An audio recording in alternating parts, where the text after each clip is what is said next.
بسم الله الرحمن الرحيم الحمد لله رب العالمين والصلاة والسلام على سيدنا محمد وعلى آله وصحبه أجمعين اللهم علمنا ما ينفعنا وانفعنا بما علمتنا إنك أنت السميع العليم. Last week we started with the beginning of Ghazwat Uhud and how Abu Sufyan started gathering all the troops and managed to gather 3,000 men to come to fight, and the Sahaba decided with the Prophet ﷺ to go out of Medina, and as they arrived, Abdullah ibn Ubay ibn Salul decided just to withdraw with all the munafiqeen, saying the Prophet wanted first Medina, so let's go back. And alhamdulillah that he was out of that.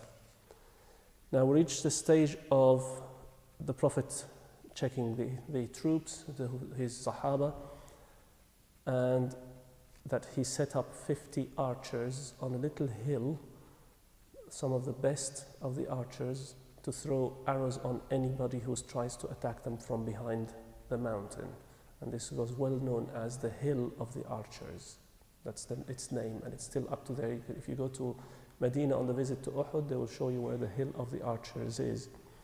And he asked them specifically, he put a leader on them, Abdullah ibn Jubayr, and asked them specifically not to leave that hill, no matter what happens.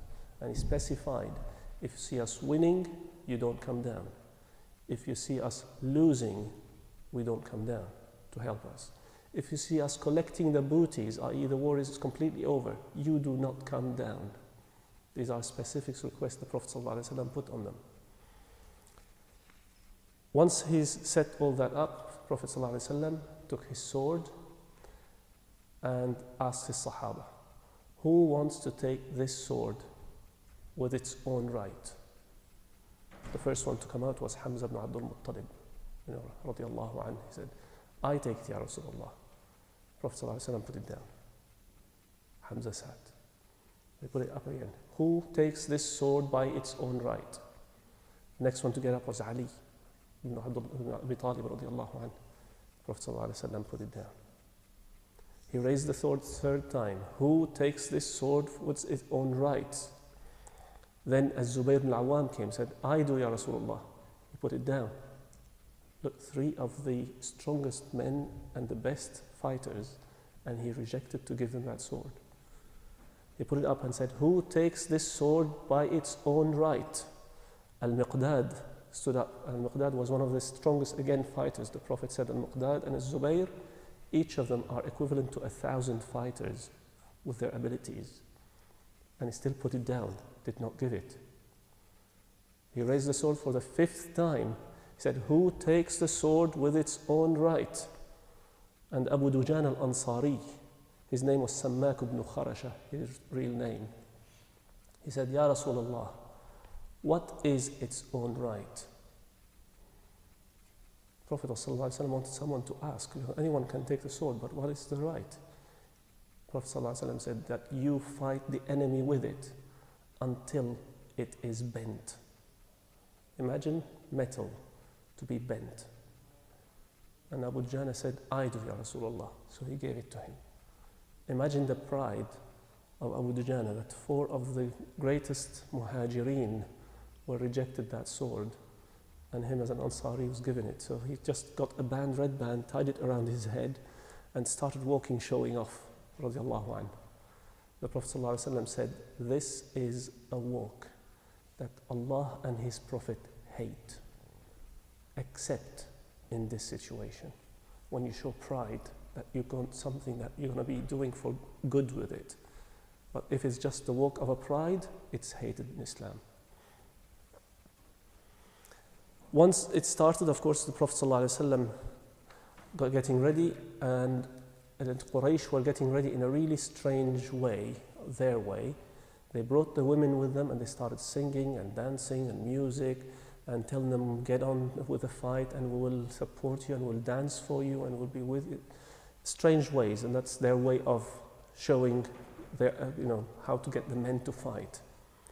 One man attended this fight just out of will to be free, and that was Wahshi. And now we can say Wahshi radiallahu anhu because it did become Muslim afterwards. Wahshi was a slave, and his owner told him, if you kill Hamza, you will be free. So all his intention to come to this battle was only to kill Hamza, and he was very well known to be very good with throwing the spear. He will never fail. And Hind bint Utbah, having had her father, her uncle, and her brother killed in Badr, she was asked who killed them. They said Hamza. She said, whoever kills Hamza, I will give him gold. So Wahshi again had his freedom, number one, and if he can get gold out of it as well as extra money, it's brilliant. So he came to this war battle specifically for that purpose. Now, during the preparation, there was a man called Abu Amir al-Rahib. The Prophet ﷺ called him Abu Amir al-Fasiq, also called Ibn Qami'ah. He used to be a leader in Al-Aws al-Khazraj before the prophets came, and he was preparing as well to be one of their kings. As the Prophet came, everything fell apart. He's not him. He didn't become Muslim. He ran away and went to Syria area. When he heard Abu Sufyan gathering the troops to conquer Medina and kill Muhammad ﷺ, he just said, oh good, excellent, I can get into that. So he came back from Syria to join the troops. And what he did, he dug big holes in the area where the fight would be on the side of the Muslims, in the hope that the Muslims will fall in them and then they can kill them easier. So when he finished digging these, he stood on one side and started calling Al-Aws al-Khazraj. Oh, you Aws of Khazraj, you know me, I am your leader. Come to me, I will look after you. What do you want with Muhammad? He's going to be losing. Of course, expecting that Al-Aws al-Khazraj, he's their leader, they missed him, someone who they respected, everybody to defect to him. All they said, they shouted back, oh, you enemy of Allah, get lost, not interested in you, we are with Muhammad. He could not believe that. You know, his own people now rejecting, calling him the enemy of Allah. The fight was about to start.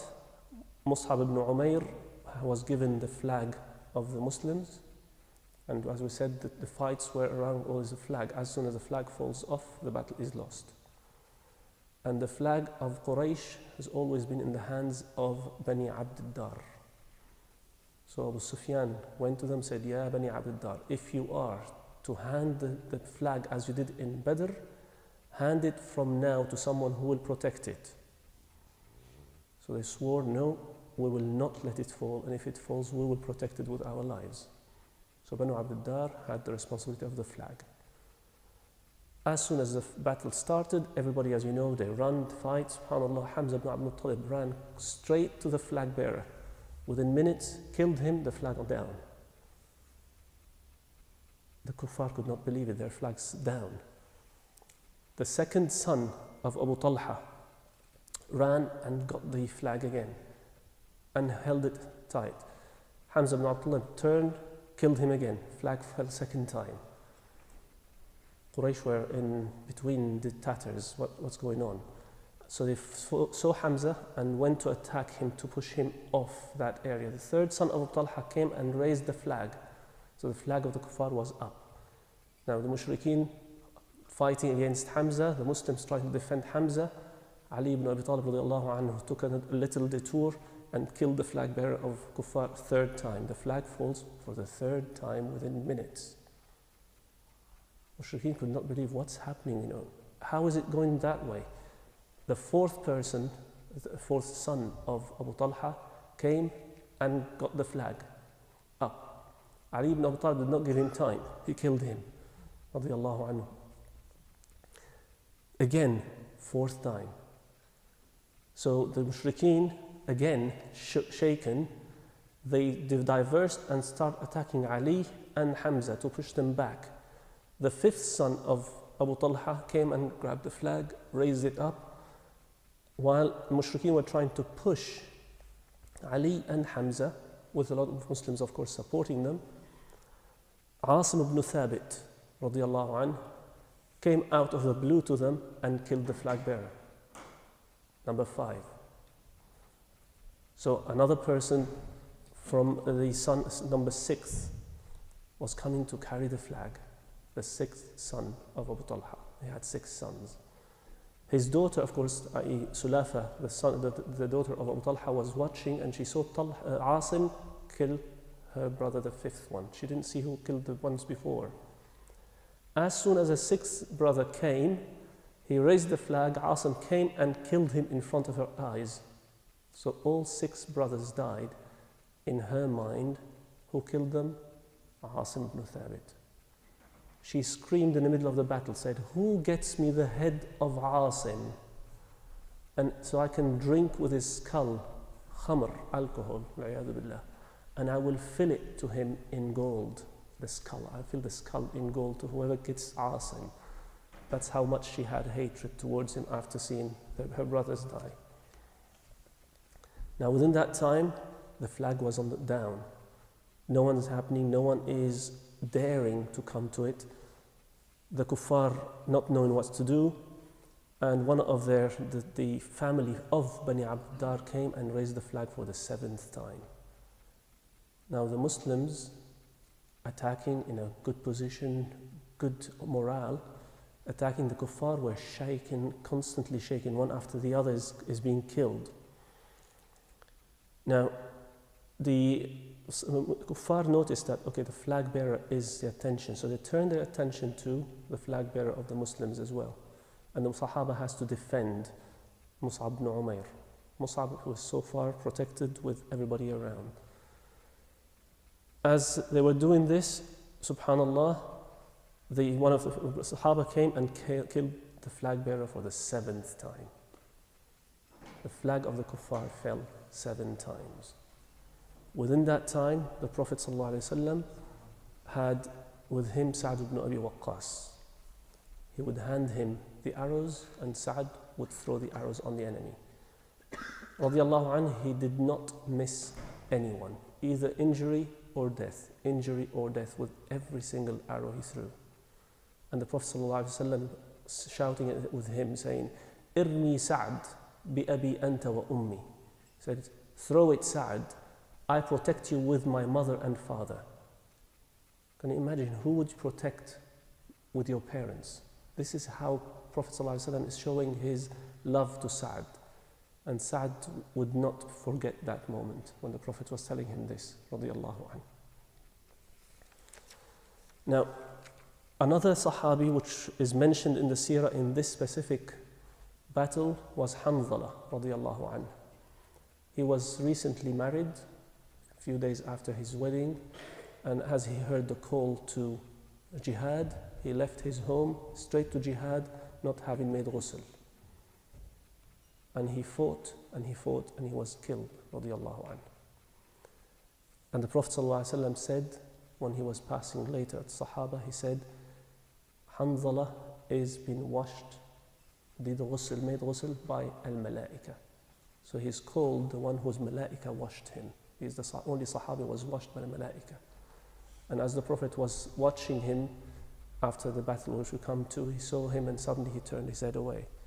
And Sahaba said, "Ya Rasulullah, why did you turn your face away?" He said, "His 2 wives of Hurain are with him now." So he turned. And the Sahaba said when they came to bury him, they could feel the moist water on him. So it's not that it was just washed by malaika dry, he was washed with some sort of a water because they felt the water on him. Radiallahu anhu arda. Another one who became Sahabi was Nukhayriq. Nukhayriq was a Jew amongst the Jewish of Medina, and when he heard of this battle coming, he went to his population, the Jewish tribes at that stage, and said, "You all know that he is the Prophet of Allah. You all know he's been mentioned in the Torah. Why don't you come and follow him and fight with him?" Of course, they had their excuses. Because Prophet ﷺ left Medina on a Friday, the battle was on a Saturday. And they said, tomorrow is Sabbath, we're not supposed to do anything. And Saturday, Allah turned our predecessors, and we don't want to be fighting. He said, "Stop making excuses. This is different. He is Rasulullah."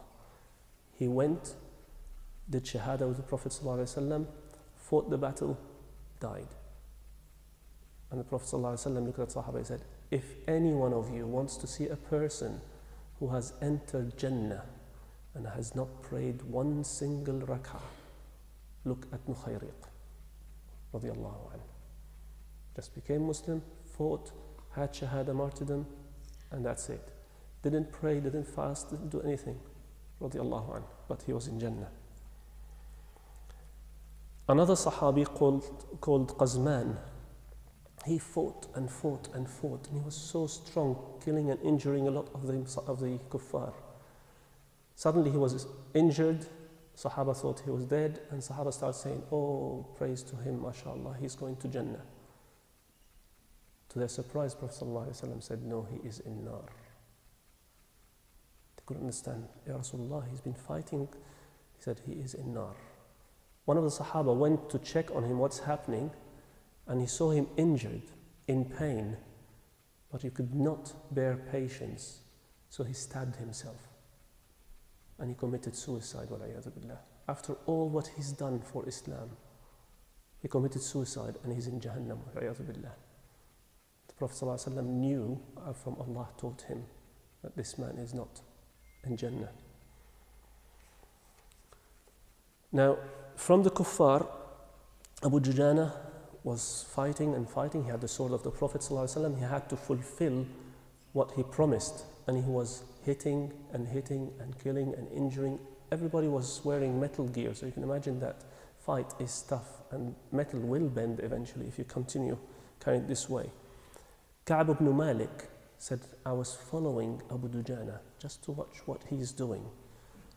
And he said, Wallahi, I saw him cutting metal with that sword. The power that he used just to fulfill the promise he gave to the Prophet ﷺ, he was cutting metal with it. There was a man from the kuffar who was riding on a high camel and fighting with a long sword. And this is a very difficult way of fighting. A long sword, you can hardly hold a short one to get a long one. Being on a camel, no one can reach you, you're high up. But he was injuring too many of the Sahaba or killing them. They were so upset.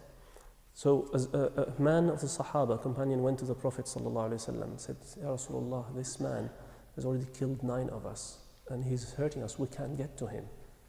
The Prophet ﷺ stood and shouted, who would go out and get this man? No one could. They all sat down.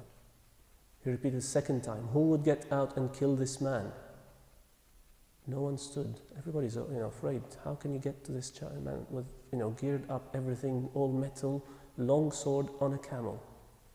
He asked third time, who would get out and kill this man? At this stage, Az-Zubayr ibn al-Awwam radiallahu anhu stood up and said, I will do it, Ya Rasulullah. The Prophet ﷺ said, Wallahi, Ya Zubayr, if you haven't stood up, I would have gotten him myself. Sallallahu alayhi wa sallam. That was his power and his courage. As Zubayr went out, stepped back and started investigating this man. How can I get to him? Everybody has some weakness in their gear, whatever they're wearing. He couldn't find anything. He was completely metal. So he stepped back until that man was completely at the front, so he could not see a Zubayr. Zubayr became behind him. So he ran and jumped, got on the camel, pushed that man, got him down on the floor and killed him. Radiallahu anhu. Again, he is one of the said, one equivalent to 1,000 that the Prophet ﷺ said in his power. Now, amongst all this, Bani Abd-Dar, 7 times the flag down. They couldn't understand what's happening. Someone from the family called Sawab came around and raised the flag for the 8th time. A man before him got killed, and Sawab was the 9th to carry him. And he get on until Muslims suddenly got to him and killed him for the 9th time. So 8, 9 times, flag down, and no one dares to touch the flag. Flag was down, a minute, 2, kuffar fell, that's it, and they started running away. The battle was over in the understanding of the Arab battles. Started running, Muslims started chasing them until the Muslims reached the women. You can tell that the men ran away leaving behind them their own women and their camps and everything. Muslims reach that stage. When they reach to this level, they'll say, what's going on? Let's come back and collect the booties. The battle is over. At that stage, they started collecting the booties. Everybody was happy. The problems started when the people who were on the arrows, holding the arrows on the hill, the arrows, as we said, the throwers, saw everything falling apart. Muslims are collecting the booty, say, okay, we won, let's move out. Abdullah ibn Jubair, their leader, said, no one moves. The Prophet ﷺ ordered us not to go down even if we win. They said, Ya Abdullah, it's over, look, they're all over on the other side. He said, even though the Prophet ﷺ gave an order, you do not disobey. They ignored him. Booties being collected, let's get our booties. Although the Prophet ﷺ specified, even if you see us collecting the booties, you don't come down. But subhanallah, human mind, forgotten, disobedience in a way or the other, they went down. At that stage, there was only one cavalry from Al-Kuffar who was trying to join the fight. But these people, on being on that hill, threw them with arrows 3 times and could not get anywhere. And they were led by Khalid ibn al-Walid before he became Muslim. There were 200 horsemen. Khalid saw that event. Now the people who were irritating him, not getting him to get anywhere any closer, are out. He climbed that hill, killed Abdullah ibn Jubair and the 2 men who remained with him. Out of the 50, only 3 remained on the hill. He killed them, controlled the area, and went to attack the Muslims. The Mushrikeen saw what's happening. Someone shouted at them. Now they started returning. Khalid ibn Walid attacking one side, Muslims trying to defend what happens, the chaos that triggered. They were sandwiched, Muslims between Khalid ibn Walid and the other part of Kuffar. Everybody wearing their war gear, no one knew who's who. Muslims were even fighting each others. Huzayfa ibn al-Yaman radiallahu anh said that I saw the Muslims fighting my father. And I was shouting at them, this is my father, this is my father. Wallahi, they did not hear me and they killed him. This is the chaos that triggered by the disobedience of few men to the order of the Prophet sallallahu alaihi wasallam. So Muhammad sallallahu alaihi wasallam, he just saw the chaos. Within all that chaos, it's dangerous now to expose yourself. But despite that, he stood and shouted. He said, come to me, O people, ibadallah, I am Rasulullah. So the Sahaba heard his voice and started gathering around him. As Prophet was retreating, sallallahu alaihi wasallam, he fell in one of the holes that was dug by Ibn Qami'ah.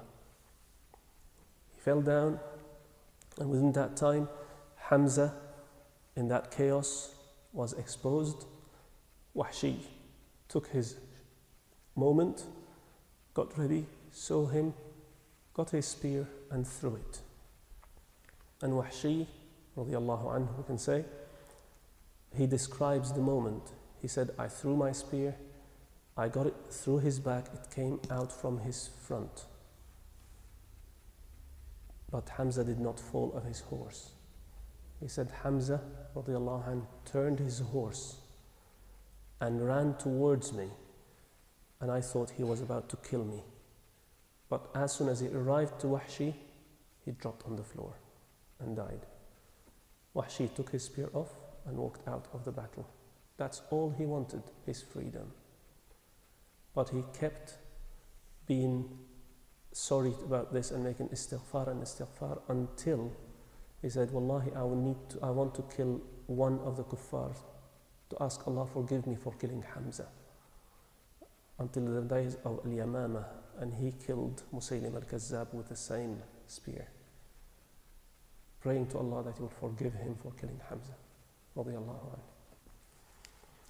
Now, Mus'ab ibn Umair was still strong, holding the flag with his hand, And suddenly, out of the blue, from the kuffar, comes the daughter of Ibn Ad-Dar, one of the women of there, Amra bint Alqamah, and she lifts the flag for the kuffar. Out of the blue, you have two flags up again. The battle is back to grabs, as we're up to grabs. Who can win it again now? Mus'ab ibn Umair, the kuffar managed to come to him and cut his hand. And he grabbed the flag with his other arm and kept it up. And as he was defending, they killed him. As this happened, a shaitan shouted a big scream, saying, Muhammad has been killed.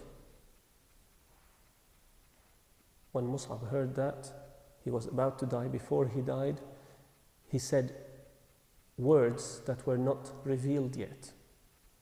And he said, وَمَا مُحَمَّدٌ إِلَّا نَبِيٌّ قَدْ خَلَتْ مِنْ قَبْلِهِ الرُّسُلُ أَفَإِنْ مَاتَ أَوْ قُتِلَ انقَلَبْتُمْ عَلَىٰ أَعْقَابِكُمْ وَمَنْ يَنْقَلِبْ عَلَىٰ عَقِبَيْهِ فَلَنْ يَضُرَّ اللَّهَ شَيْئًا. And these are similar words of Surah Al Imran, chapter 3, verse 144, which is part of the verses for Uhud. بسم الله الرحمن الرحيم وما محمد إلا رسول قد خلت من قبله الرسل. Muhammad is only a messenger. There were too many messengers before him. أفإن مات أو قتل انقلبتم على أعقابكم. If he is dead or killed, you turn away from Islam. ومن ينقلب على عقبيه فلن يضر الله شيئا. And whoever turns away from Islam, he will not harm Allah by anything. وَسَيَجْزِي اللَّهُ الشَّاكِرِينَ. Allah will reward the ones who are grateful to Him. So subhanAllah, he said words that were revealed afterwards before he died. And he never knew that they were revealed afterwards. Now, with all the chaos again, small fights were happening across the battlefield. Nothing great, but the main trouble was close to the Prophet sallallahu alaihi wasallam. Umar ibn al-Khattab and Sa'd ibn Mu'adh, when they heard that the Prophet was killed with that scream that shaitan did, they just sat down, not knowing what to do. Prophet is dead. What should we do? What's Islam going to happen about it? While they were sitting, another Sahabi, Anas ibn Nadr, came to them. And if you remember, I know you might not remember many of the names. Inshallah, when you see the videos again and again, you might start collecting these names. Anas ibn Nadr was the one who missed Badr and said, Wallahi, if there will be a fight with Quraysh again, I will show Allah what I will do. He was so passionate about fighting for the Muslims. And he saw Umar and Sa'd sitting. He said, what are you doing? He said, the Prophet is dead. He said, if he is dead, why don't you fight and die on what he died for? What are you sitting doing here? Just gave them a wake-up call. And he went up and fought, and he was martyred, radiallahu anhu. The Sahaba saw his body afterwards, and they said he was kind of a cut all over. They counted 83 between stabs and cuts on his body, radiallahu anhu, before he was killed, i.e. before death. This is how much he fought, radiallahu anhu, to fulfill his oath that Allah will see what I will do. Now, the Muslims, the only ones, the flag was down because Mus'ab was killed, the kuffar flag was up, and the fight was all now by the Muslim side because they managed to, Khalid is catching them from behind, the others from the front. The man who could have the bravery to carry the flag was Ali ibn Abi Talib radiallahu anhu, karramallahu wajhah. He raised the flag, and then the kuffar flag was raised by Amra bint Alqamah. Now the flags again up. Both of them, Sahaba gathered around the Prophet sallallahu alaihi wasallam. Abdul Rahman ibn Auf, Abu Bakr, Abu Dujana, Talha ibn Ubaidillah, 7 of Ansar, and a woman, Nusayba radiallahu anha. Nusayba was fighting and the Prophet ﷺ said, Wallahi, in the day of Uhud, wherever I looked around me, I saw Nusayba fighting. She was hit on her shoulder, but she had pain from it for a long time. And some books of the seerah say her hand was cut from one of the injuries. They cut her hand. And after the days of the Prophet, new generation came, and some people would mock her, saying, oh, she stole, so her hand was cut. And Umar ibn Khattab would say, get away, you enemies of Allah. Her hand went to Jannah defending the Prophet sallallahu alaihi wasallam. Radiyallahu anha. Now, Ibn Qami'ah, after he dug all these holes, he managed to get close to the Prophet ﷺ, and he gave him a big hammering from his sword. And as we said, if you recall, the Prophet ﷺ wore double layers of shields. He knew something is different about this battle. Despite this, the Prophet ﷺ said that he felt the pain from that injury on his shoulder for months after Uhud. That's how strong it was. That wasn't enough. Ibn Qami'ah got the sword and managed to hit the Prophet on his head. He cut the shield on his head, and the metal dug in his skull, sallallahu alaihi wasallam, and he was bleeding. And as the Sahaba were pushing Ibn Qami'ah, he got a stone and threw it on the face of the Prophet, and he broke a couple of teeth of his. All that, the Prophet sallallahu alaihi wasallam was exposed over this period, until the Sahaba managed to push him away to Ibn Qami'ah. The Prophet ﷺ was bleeding from his head, from his face. As they were defending, suddenly the kuffar were so close and they started throwing arrows over that area because they saw too many Muslims there. They say, okay, let's attack them. Arrows were landing on top of that area. Abu Dujana radiallahu anhu, he saw the arrows coming, he just jumped over the hole, covered the hole with himself and covered the Prophet underneath him. When the arrows stopped, he got up and Sahaba said, the back of Abu Dujana looked like a hedgehog. All arrows poking out of his gear from behind him. All the metal was all pierced with arrows. Abdul Rahman ibn Auf came, got the Prophet ﷺ out of they managed to get him out of the hole, pushed him up a little bit on the hill, beginning of the mountain. Abdul Rahman ibn Auf trying to pull that metal out of her head. He couldn't. He tried and tried, couldn't. At the end, he had to get his teeth to try and pull it, and he broke a couple of teeth to pull it out. And they managed to get that helmet off the head of the Prophet ﷺ. As they did that, blood flowed out. They tried to put pressure on it, hosing blood. Fatima radiallahu anha came. She was present amongst the women who were nursing there. She put a pressure on it, and the gauze she was using was soaking blood. The only way to do it, she lit up some hay with fire and put it on the head of the Prophet ﷺ to cauterize it. And the Prophet ﷺ said the last treatment of anything is cauterization, which is fire, burn it with fire. As she burnt that area, the bleeding stopped from his head, sallallahu alaihi wasallam. He was, of course, weakened. You can imagine someone bleeding, hit, head, shoulder, face, still human, sallallahu alaihi wasallam. He was weak. He ordered the Sahaba to go higher on the mountain because the horses cannot reach there. Protect yourselves. He was so weak, so Abu Dujana went down and tried to push him up, got him on his shoulder to go up. As soon as he was coming, a man from Kuffar was coming racing with his horse. That was Ubay ibn Khalaf. And he wanted to, kill the Prophet ﷺ. Abu Dujana turned, he wanted to fight him, and the Prophet ﷺ said, who would push him away from us?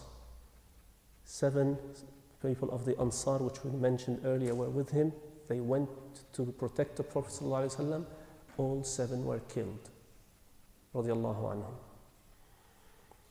Ubay ibn Khalaf came closer. Abu Talha wanted to turn. The Prophet ﷺ said, no, leave him to me now. When the Sahaba heard the Prophet saying that, there's no argument, they always obey. They gave him a spear and they pulled back to give him his space. Abu Talha was wearing metal gear again. The only exposed area was an edge of his neck. And there's a story to Ubay ibn Khalaf. Ubay ibn Khalaf was in Jahiliyyah in Mecca. Whenever he saw the Prophet ﷺ, he had a horse, new horse. He would say to the Prophet ﷺ, Ya Muhammad, see this horse? I'm breeding it so I can kill you while I'm riding it. The Prophet ﷺ said, Insha'Allah, I will kill you on it. So there's a story behind it. The Prophet ﷺ said, leave him to me. Ali ibn Abi Talib said, Wallahi, the Prophet shook the spear that we felt its vibration around us. Despite his weakness, sallallahu alayhi wa sallam, that just shake, he said they felt the vibration of it. And he threw it. He got him in his neck. They didn't kill him. Ubay ibn Khalaf ran back to Quraysh and said, Muhammad killed me, Muhammad killed me. They just took his helmet, looked and said, it's only a scratch, there's nothing. He said, Wallahi, if he spat on me, he would have killed me. That's how afraid he was from Muhammad sallallahu alayhi wa sallam. And he did die from that scratch, subhanAllah. It didn't last long after that, and he died on the battlefield. Ali radiallahu anhu, karramallahu wajhah, was one of the fighters. He was still having the flag, carrying it. Battle was coming, so he managed to get up on the mountain with the flag. Now the flag is safe for the Muslims. The Muslims managed to get the Prophet ﷺ up onto that little hill. They gathered around the Prophet. Some of them were already in Medina, but the ones who remained were around the Prophet ﷺ, and Khalid ibn Walid coming with his cavalry, still strong. Nothing happened to them. They wanted to come and attack, they couldn't. Now they're on a rock. Horses cannot get on rocks. So as he was trying to get down with some of his Sahaba, Prophet ﷺ said, gather all the arrows you have. They gathered the arrows, and he gave one by one to Sa'ad. He said, Sa'ad, irmi Sa'ad, bi abi anta wa ummi. Subhanallah, Sa'ad ibn Abi Waqqas, he said, every single arrow he took would kill someone. Khalid ibn Walid saw that everyone trying to attack is, being killed. Let's withdraw. The flag of the kuffar is up, so they haven't lost the battle. The Muslims are sitting, their flag is up, they haven't lost the battle, in the literal meaning of battlefield. But we can tell that the Muslims were shaken by this, if not lost the battle in number. So Khalid ibn Walid retreated with his kind of military attitude, wisdom, which is known to him, radiallahu anhu. And they sat back. Now, Ibn Qami'ah, after hitting the Prophet ﷺ, these two, he went back and told Abu Sufyan, I killed Muhammad. I hit him, so and so and so, he's dead. So Abu Sufyan stood on the other side of the battlefield and started shouting, is Muhammad amongst you? Prophet ﷺ said to the Sahaba, do not answer him. He said, is Abu Bakr amongst you? ﷺ said, don't answer him. He shouted, is Umar amongst you? He said, do not answer him. Abu Sufyan, if these are dead, that is enough for us, i.e. Islam would be apart now. The Prophet ﷺ, as-Siddiq, and the powerful man that they feared, Umar ibn Khattab. If these are gone, Islam is weakened. Umar could not tolerate when he heard that. He said, you enemy of Allah, wallahi, all three that you mentioned are still alive. Abu Sufyan recognized the voice. He said, Ya Umar, wallahi, you are in my eyes more truthful and trustworthy than Ibn Qami'ah, who told me that the Prophet is dead. So he knew. After that, he shouted the shout of someone who has won. He said, U'lu Hubal. Hubal is one of their gods. He said, raise Hubal. Prophet ﷺ asked Sahaba, won't anyone answer him? He said, what shall we say? He said, say Allahu A'la wa Ajal. Umar said, Allahu A'la wa Ajal. Allah is higher and more mighty than your Hubal. So Abu Sufyan said, Lana al-Uzza wa la Uzza lakum. Uzza is one of their gods again. We have Al-Uzza, our God, you don't have Uzza. So Umar said, Allahu mawlana, Allah is the one our protector. وَلَا مَوْلَى لَكُمْ, you have no protector. So Abu Sufyan said, a day equivalent to the day of Badr, and war is retaliation. Here Umar replied, said, they are not equivalent. Our dead are in Jannah, and your dead are in Nar. SubhanAllah, how you can see that Islam is straightforward. You cannot beat the argument in Islam when you are pure with it.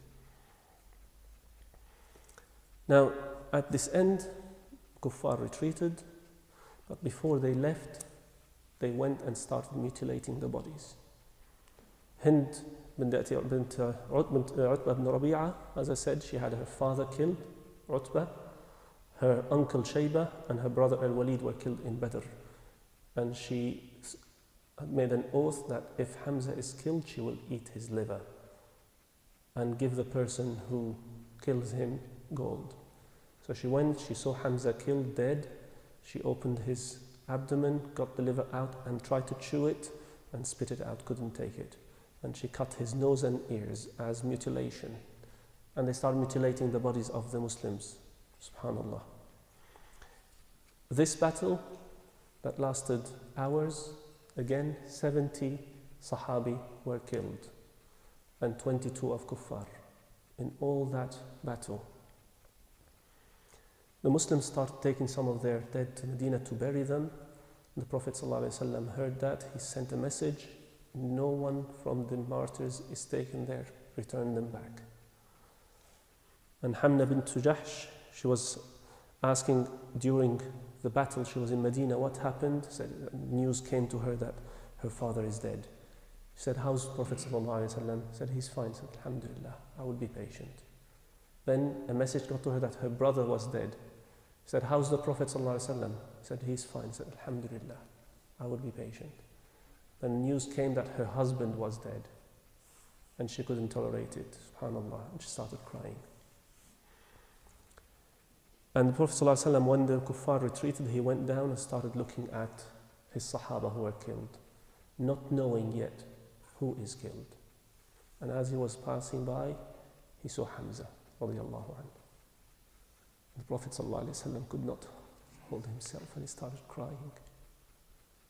Umar ibn al-Khattab said, Wallahi, he started crying until we could hear his sighs from how much he was affected. And he said, I was never hurt as much as when I saw Hamza killed. Radiallahu anhu, Hamza wa arda. When they returned to Medina, everybody was crying. The Prophet ﷺ ordered that all the martyrs of Uhud are buried in that land. So they dug and put all the graves there. And now whoever visits Medina as well, if you have, inshallah, if you haven't, may Allah make you have that trip. There's an area where you would see the martyrs of Uhud. It's just a land, there's nothing. But it's kind of a closed, so people don't walk in there. But we know that this is where the martyrs were buried. And you can see the hill of the archers as well. But when they returned to Medina, everybody was crying for their dead. And the Prophet ﷺ said, but Hamza has no one to cry for him. They remembered Hamza again. Everybody heard that. They got their women to come and cry over for Hamza, for the sake of Hamza, to please the Prophet ﷺ. He said, that's not what I meant. Return to your homes. So they returned. Abu Sufyan, while he was on his way to Mecca, just looked and said, what have we done? We haven't killed Muhammad. We haven't killed the strong Sahaba. We haven't affected anything. Wallahi, we haven't achieved anything. What's this whole battle for? So he decided to regroup, and as the Muslims were weak, to go suddenly attack Medina. The news suddenly reached the Prophet ﷺ. And within 3 days from that fight, it was happening, all these. He just ordered the Muslims to get ready and leave. The Muslims got ready and straight behind the Prophet ﷺ to follow Abu Sufyan before they come to him.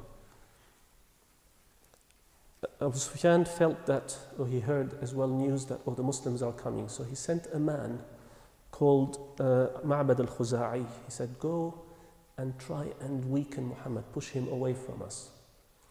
So Ma'bad went to them. He ran and then went to Muhammad ﷺ. When he reached Prophet ﷺ, said, how is Quraysh? He said, they're preparing for you. They've gathered more troops. They're on their way. They will fight you. They will kill you. The Prophet ﷺ, of course, is not afraid of that. And he has Allah with him, subhanahu wa ta'ala.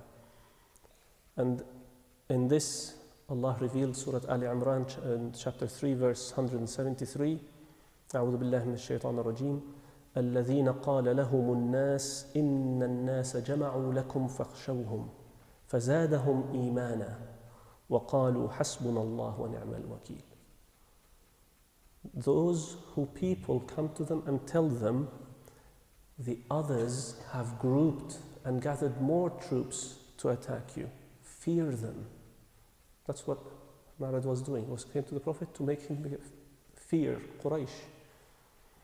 But what happened? Allah put more iman in their hearts. فَزَادَهُمُ اللَّهُ إِيمَانًا. And what did they say? حَسْبُنَ اللَّهُ وَنِعْمَ الْوَكِيلُ. Allah is enough for us, to protect us. And He is the best of protectors.